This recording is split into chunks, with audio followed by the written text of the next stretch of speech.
Hi friends, Aitherea here, and today I'm going to be talking about some of the things I love about Final Fantasy XIV that other people might not or might kind of disagree with. I don't really think these are hot takes. They're like warm-ish takes, room temperature takes, but I feel like I get a lot of people that will be like, actually, when I say these kinds of things. So let's just get into it, and I think you'll see what I mean, because some of you, the moment I say these things, are going to be those actually people, but we'll find out. So the first thing that I love about Final Fantasy XIV is that you don't really need gil, and I mean this in like two ways, because obviously there's stuff in the game that you can buy with gil. You can buy housing items. Houses themselves cost gil. I mean, larges are like 40 mil. It's really expensive. And then you can get glamour pieces, so there's definitely stuff that you can spend gil on. But at least in terms of progression, you don't need gil. In terms of gearing up, you don't need gil. You can play any of the battle content in this game. You can PvP, you can do all that stuff, and you don't have to worry about gil. You can do the entire MSQ. There's a lot of people who play this game just for the MSQ. They do that and then they quit for a while. You can do all of that stuff without gil. I would say the things that you maybe would want gil for would be more of the social aspects of the game, like housing or like glamour, but at the same time, you can become a crafter and you can craft all those things yourself, so you could even argue you don't need it there. But what I really mean is, like, I think a good example would be that in other games, a lot of times gil is very important for gearing up, because you might need, I think a good example would be overmelding, because overmelding in Final Fantasy XIV is something that you can do. It gives you a little bit of an edge. It's great for if you are in like a hardcore static and you want to clear week 1, you want to clear like all of the fights, or maybe in 2 weeks you're trying to clear all the fights. So having that extra edge of overmelding is really good. But if you're a more casual player who is, taking your time with the tier, your static maybe only needs 2 or 3 times per week, if that, maybe you're casually party finding, whatever you're doing, and you're just doing it at a slower pace, you won't really need to worry about overmelding so much. It's kind of an optional thing, which some people are going to disagree with me on that, because a lot of the people that are more serious about rating are going to be like, no, you had overmeld. But it's one of those things where, like, in my opinion, if you are not trying to clear the tier very quickly, you don't need to overmeld. But I'm saying the example here for other games is that the system of overmelding, where in 14 you have to buy a bunch of these materia and you lose a bunch of them, that's kind of how it is in other games where you have to buy these materials for your gear. A lot of times it's for stats, like rolling stats, and a lot of them get wasted. And then sometimes you have to re-roll your stats, so you can waste so many of these items in other games because it's just part of the way that you gear up. And to me, that can be a really frustrating system, especially because in a lot of games, what they do is they put it hand in hand with cash shops. So basically, whoever is like rich in real life and is willing to spend their money on that is probably going to get ahead, and it's super frustrating. But even in games where it's not like that, it just can be really, really grindy to have to constantly be farming either money or these items. And it's just not fun. So I love that Final Fantasy XIV makes gil this optional thing, that if you want to farm gil, you can, and you can find some things to spend it on, like housing items, or maybe you want a mount that drops from Palace of the Dead or one of the Savage Criterions, and you don't want to have to farm it yourself. You can buy that with gil. So it's kind of cool because there's things that you can spend your gil on if you want to, but it's really not a necessity. And I would say that if you play the game for a while and you understand how to make gil, and I do have a couple videos on that I will link for people who are interested. But like, I've been playing for 4 years and I'm sitting on like a fat stack of gil. I don't know how much I have. I think it might be like roughly 40 to 50 mil, but I know people that have like 200 mil. So it's one of those things where I've been playing for 4 years and I have all this gil, and what do I use it for? Not much, because I have crafting friends who craft my crafted gear for raiding whenever I want that. They craft food for me for raiding, they craft tinctures for me for raiding, and it really only costs me tomestones. I hardly ever have to pay them anything. So it's like anything that I would like regularly have to spend money on, I really don't. I farm my own materia, so I don't have to spend money on that. There's just like, the only thing I ever spend money on is probably housing items because I hate crafting. But even then, like, I have a medium house and my house is mostly decorated, so I'm just sitting on gil and it's a good feeling. It's definitely a good feeling, but it's one of those things that I think when you're a new player and you don't really know how to get gil, you're like, what do you mean? How do you mean gil isn't necessary? I want to buy this cute outfit off the market board, but there will come a point in time where you too may be sitting on fat stacks of gil that you don't really have anything to do with it. Like, I was able to immediately buy the 7 mil mount. Actually, my friend bought it for me. I was gonna buy it myself and then my friend gave it to me as a gift. It just came in the mail and I was like, oh. But I did have the money to just buy it immediately if I wanted to. So the 7 mil bike mount I'm talking about from Dawn Trail. So anyways, I've been talking forever. Let's get to the next point. Best in slot is useless. It's unnecessary. This one's gonna ruffle a lot of feathers. Again, I don't think this is a hot take, but some people are gonna be like really offended by the fact that I just said that. But let me explain. If you're not doing ultimate, best in slot is a choice. Because what best in slot offers you is basically just more damage and survivability too. And the thing is, think about it this way. While you are doing savage raids, you don't have best in slot. You have to do the savage raids to work towards the best in slot, right? So what in this game can you actually use best in slot on? The answer is basically ultimate. And I think maybe Savage Criterion, because people have said that you should be geared up for that. I'm unsure how geared, I'm unsure if you really need best in slot, but it is something that I think is very helpful for that, so I've heard, because I haven't actually done Savage for Criterion. So really, best in slot is just a choice. If you like doing big damage and that makes you feel good, you like to see your numbers go up, you like to parse, you like to have a personal parse that you keep track of, and you like to try and do better, whatever, then like sure, get your best in slot. But I'm still saying that it's optional because you don't need it at any other point in the game if you're not going to do ultimate. And I personally think this is a good thing. Some people think it's a bad thing and they're like, we need more stuff to use best in slot on. But I think it's a good thing because I've played games where the gear is so important and it's not easy to get. The gear is like the big grind of the game. And if you ever quit the game for a while and come back, there will sometimes be all these dungeons and things that you might be a master at that you can no longer do because you're behind and you have to like grind up your gear again. It's just such an annoying system. I think the reason I love this so much about 14 is that it allows you like the freedom to play the game how you want to play it. So you don't have to do Savage if you don't feel like doing Savage. There's no there's no reason to have that best in slot, which means that you have the freedom to just do whatever you want. You have the freedom to stop playing the game for a while. You can take that time and come back, and it's going to be really easy to get at least a basic item level of gear through just doing roulettes and getting like tombstones and stuff, you know? Like, it's this system that makes it easy for you to play how you want, when you want, and do what you want. So I actually think it's ultimately like a net good that there's not really much to use best in slot on. It's really just this thing that like if you want to do ultimate you need it, but otherwise it's kind of like, hey, do you want to have like better survivability and do you care a lot about your damage? Then you can go through the effort of getting your best in slot. But like maybe you're lazy and you don't want to, because I don't do every Savage tier. I only started doing Savage rating in Endwalker and I did like 1.5 tiers of that. But after I did the second tier, so it was P5S through P8S, I was super burned out. I was so burned out that I didn't even think I was gonna feel better for Dawn Trail's tiers. I like so badly didn't want to do Savage anymore. But I'm doing it now and I'm actually having a ton of fun. I'm really, really enjoying Savage now. Will I do the next tier? I don't know. I don't have an answer for that. Maybe because I don't feel anywhere near as burned out with this tier as I did with the last Savage tier that I did.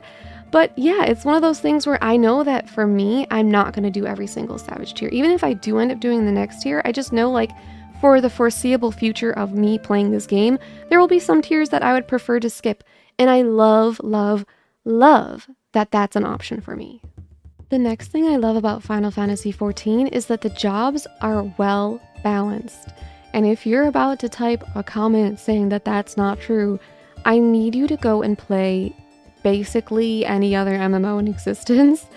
I grew up playing MMOs. I have played so many crappy MMOs where the jobs absolutely were not balanced. They were the opposite of balanced.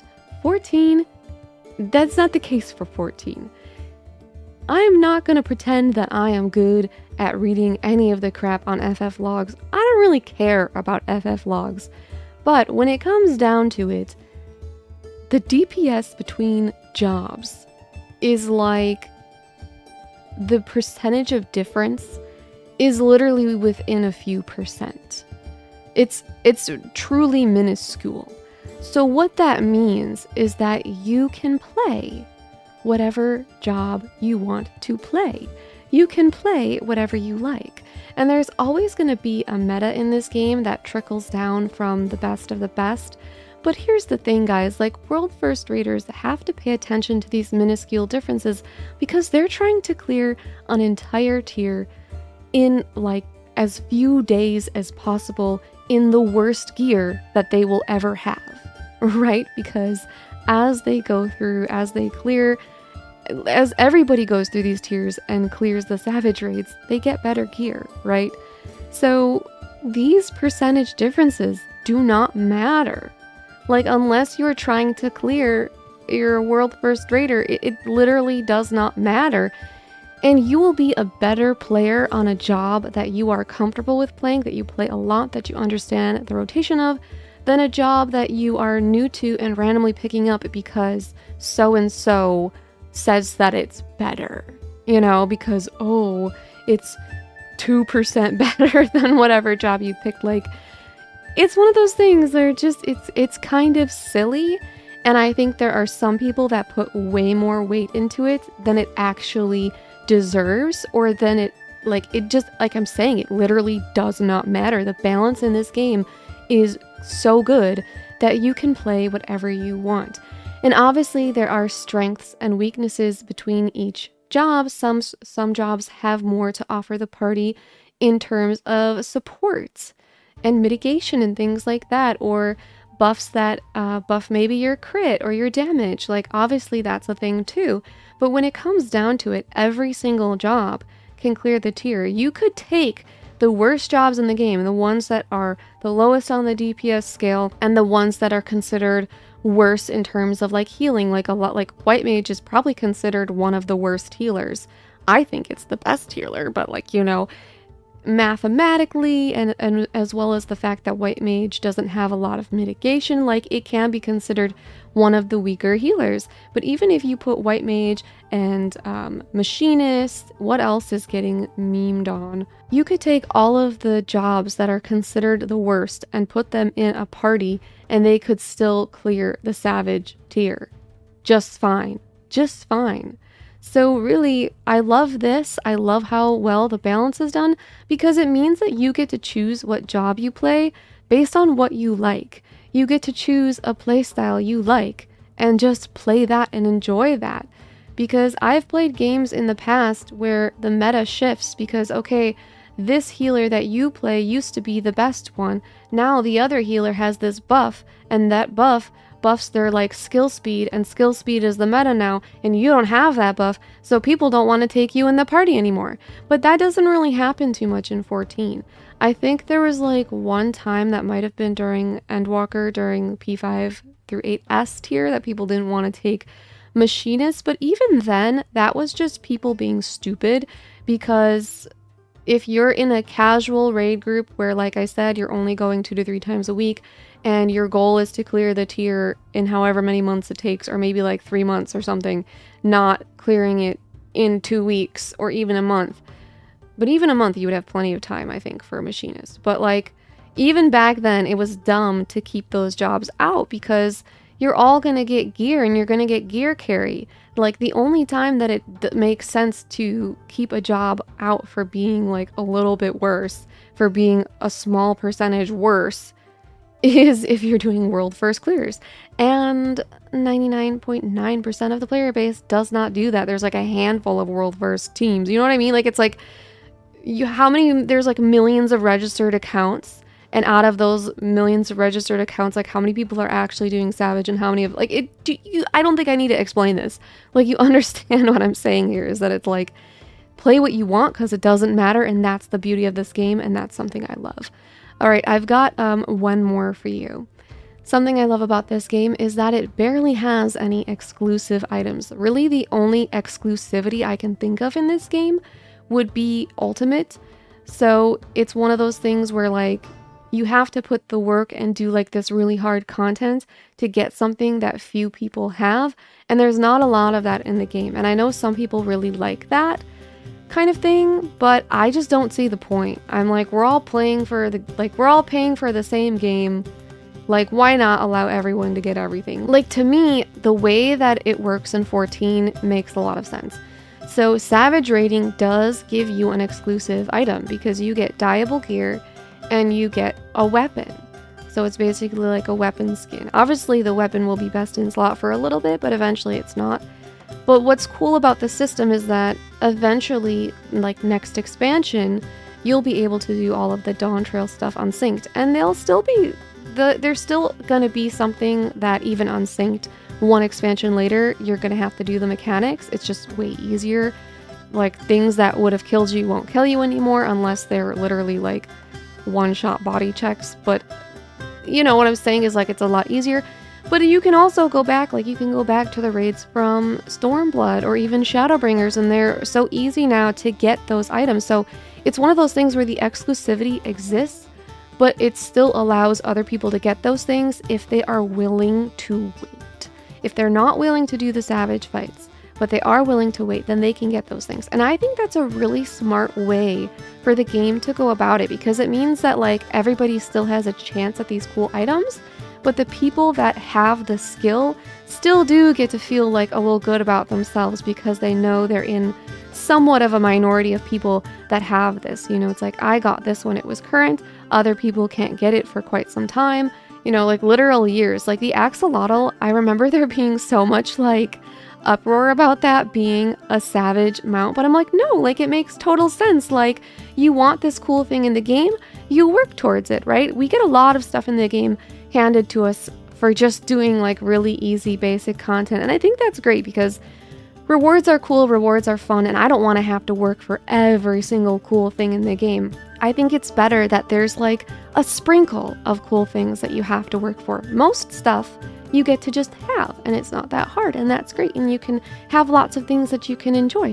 But then you do get the opportunity to have a challenge and get something a little more exclusive, but it's not exclusive forever. And I just think that's a really, really fair way to have the system where like everybody wins. Like I said, it does feel good to do Savage, to clear Savage, to get those items and know that I was like that skilled. But I don't know, I think the way the system works now just makes so much sense. Like I don't mind that later other people can get that. I think it would be more upsetting if like, I don't know how to explain it. If like I do the Savage tier and then like tomorrow it's just like given out. Like I feel like the wait is fair.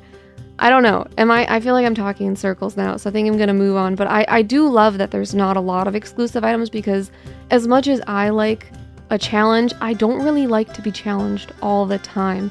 I'm really kind of one of those people who like raids a little bit and then, you know, I'm good. Like, and if a raid tier is like being dragged out too long, I just get burned out and I don't want to do it anymore. So yeah, it's one of those things where like I like that there's a little bit of exclusivity, but I think the way 14 does it is just so smart, because it means that if you don't feel up to doing that specific raid tier, you can still go back and do it later unsynced, or have it just be a way easier time than it was and still get those items. So you don't have to ever feel like FOMO or like you're gonna miss out. I think that's the big thing that it comes down to for me, is FOMO. I hate feeling FOMO, because sometimes when you feel FOMO, you do things that you don't really want to do. Like there are days where like I'm tired. I don't feel like raiding. I don't feel like doing this. I don't feel like doing that. Maybe I don't even feel like playing 14 at all. But then if I get FOMO, I'm like be like, cause like I definitely had FOMO in like the week 1 of the raids because I really wanted to clear week 1. I was like, oh my god, I want to get my first clear. I wanted to clear M1S. That was like, I didn't care if I cleared anything else. I just wanted to clear that fight. And my friend cleared it before me and I got like the worst FOMO ever, which caused me to basically like traumatize myself in Party Finder because I wasn't giving myself breaks or like the time that I needed to not feel burned out and to not feel frustrated. So I think FOMO is really the worst thing, where if 14 was the kind of game where it had more exclusives, it would be one of those things where it would be using that FOMO tactic to get more people to play the game, even if they didn't really want to. So I think that's kind of the crux of the issue and why I like that there's not so much exclusive items and why 14 is really good in the way that it does work. I do think it's fair that ultimate stuff is exclusive, but I love the system that we have for Savage and basically everything else. Okay, so I think those were all of the warm takes I have about things that I love about Final Fantasy XIV. Waiting to see those actuallys in the comments. Oh wait, there is one more. It's MIQOTE. They're beautiful. They have really nice body models. Their head shape is fantastic. As much as I love Ra, some of the hairs just do not look right on them. Where with MIQOTE, like honestly, 99% of the hairs look good on them. It's just one of those things like MIQOTE are so incredible. I don't understand the hate, okay? It feels like it's like some weird hipster, not like the other girls kind of hate that people have for MIQOTE, so I don't know if that's your thoughts, you're lame, and MIQOTE rocks. Anyway, that's all I have to say. I'd love to know in the comments if you have any of these warm takes where there's like something that you really like about the game, but you know that other people maybe don't like it that much. Like weirdly, I really liked those stupid stealth quests in Dawn Trail especially. They had them in Endwalker too, but I really liked the little sneaky stealth quests, and a lot of people hated them, and I don't know why. I heard people had trouble with those, and I was like, really? I thought they were really easy, but like really satisfying. I don't know why. It was so fun. I was on my mount and I would hide behind trees and rocks, and it was so fun. I think I was just really good at the timing with that, but it was really fun for me, and a lot of people hated that. So if you have anything like that, I would love to hear about it in the comments. Please consider leaving a sacrifice for Lord Algorithm in the form of a like, comment, share, or subscribe. And as always, thank you so much for watching, and thank you so much to my channel members for supporting me.